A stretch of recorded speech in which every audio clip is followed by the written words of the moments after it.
হাসপাতালের বেহাল অবস্থা। বালিজগাছা পঞ্চায়েত সমিতি স্বাস্থ্য কর্মদক্ষকে মারধর রোগীর আত্মীয় ও স্থানীয়দের। বালিজগাছা ব্লকের স্বাস্থ্য ব্যবস্থার বেহাল দশা এবং তা নিয়ে সাধারণ মানুষের পুঞ্জীভূত ক্ষোভের চরম বহিঃপ্রকাশ ঘটল সোমবার। এলাকার স্বাস্থ্য পরিষেবা নিয়ে যখন ক্ষোভ তুঙ্গে, ঠিক তখনই বালিজগাছা ব্লকের স্বাস্থ্য আধিকারিকের সাথে একটি বৈঠক করতে আসেন শিবপুরের বিজেপি বিধায়ক রুদ্রনীল ঘোষ।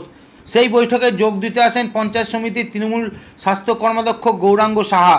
কিন্তু হাসপাতালে অব্যবস্থা এবং বেহাল পরিকাঠামো নিয়ে উত্তেজিত রোগীর আত্মীয় এবং স্থানীয় বাসিন্দারা বৈঠক শেষ হতেই স্বাস্থ্য কর্মাধ্যক্ষের ওপর চড়া হন। তাকে চরম হেনস্থা ও মারধর করা হয় বলে অভিযোগ। এই ঘটনাকে কেন্দ্র করে হাসপাতাল চত্বরে ব্যাপক উত্তেজনা ও চাঞ্চল্য ছড়ায়। এলাকার সাধারণ মানুষদের চিকিৎসা পরিষেবা নিয়ে এই ধরনের চরম ক্ষোভ এবং হাসপাতালের সামগ্রিক অব্যবস্থা আগামী দিনে প্রশাসন কিভাবে সামাল দেয় এখন সেটাই দেখার।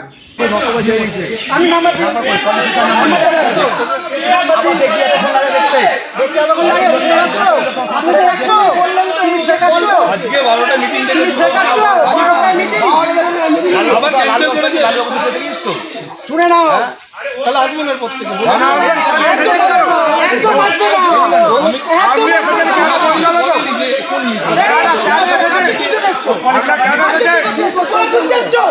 তোরা তুলতেছো তুমি এখানে হ্যাঁ তুমি কাজ করতে বলতে ডিপার্টমেন্টে কি আছে এক্সট্রা কি করে ছেড়ে দাও আমাদের ওখানে তারা চালাই সবাই মিলে আপনি কি করবেন এখানে কি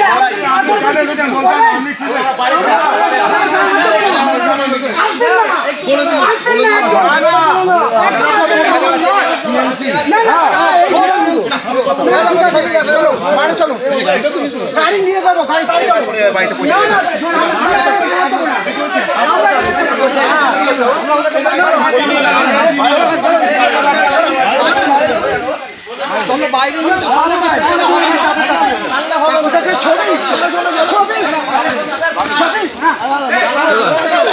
দেখুন, সম্মানীয় মুখ্যমন্ত্রী শুভেন্দু অধিকারী মহাশয় তিনি নাগরিক পরিষেবাগুলোর ক্ষেত্রে যেভাবে নতুন রূপে কাজ এগোবার নির্দেশ দিয়েছেন, ঠিক সেইভাবেই কিন্তু আমাদের হাওড়া জেলার হাওড়া সদরে, যেমন আমার বিধানসভা কেন্দ্র শিবপুর, সেই ক্ষেত্রে স্বাস্থ্য সংক্রান্ত যে কাজ, যা নাগরিকের কাছে অত্যন্ত গুরুত্বপূর্ণ,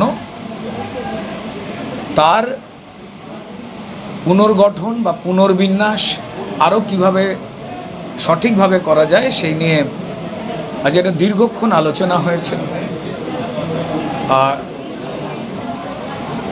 সম্মানীয় সিএমএইচ সাহেব কিশোরলাল বাবু বা সম্মানীয় বিএমএইচ সাহেব রয়েছেন, অপরূপ বাবু রয়েছেন, তারা এবং অন্যান্য যারা আধিকারিকরা ছিলেন তাদের সঙ্গে আলোচনা হয়েছে যে প্রাথমিক স্বাস্থ্যকেন্দ্র যা অত্যন্ত রকম গুরুত্বপূর্ণ, সেই প্রাথমিক স্বাস্থ্যকেন্দ্রগুলোকে এর আগে যারা সরকার পরিচালনা করেছিলেন তারা যেভাবে দুর্বল করে রেখে দিয়ে গেছেন, তাতে মানুষের সমস্যা সুরাহত হয়নি, বরং তারা দুর্ভোগের মধ্যেই ছিলেন এবং সমগ্র সিস্টেমটা অচলাবস্থার জায়গায় গেছে, যা অত্যন্ত দুর্ভাগ্যজনক। সম্মানীয় মুখ্যমন্ত্রী তার নির্দেশ অনুযায়ী এবং তার পরিকল্পনা অনুযায়ী আজ কোনা জগদীশপুর এই স্বাস্থ্যকেন্দ্রে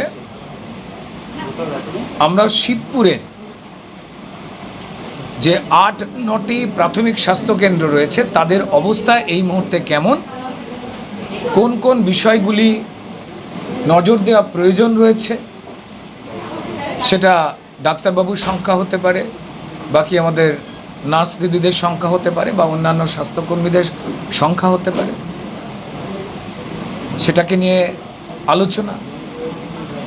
তার সঙ্গে সঙ্গে কোথায় কি পরিষেবা দেওয়া আগে হতো, অনেক আগে বন্ধ হয়ে গেছে, বা মানুষের জন্য কোনটা প্রয়োজন। দুষ্কৃতীদের আখড়া হয়ে উঠেছে এই প্রাথমিক স্বাস্থ্যকেন্দ্র যেগুলো রয়েছে, যা অত্যন্ত গুরুত্বপূর্ণ।